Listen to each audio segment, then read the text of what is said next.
ભાવનગરની જિલ્લા જેલમાં એક આરોપી પાસેથી મોબાઈલ મળી આવતા નીલમબાગ પોલીસ સ્ટેશનમાં ઇન્ચાર્જ જેલરે પોલીસ ફરિયાદ નોંધાવી છે।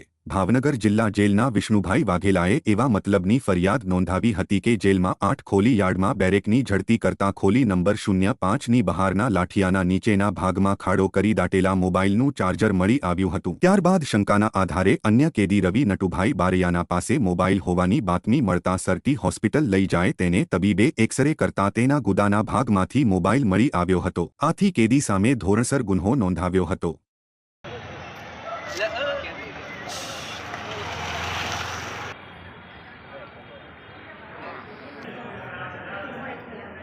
để không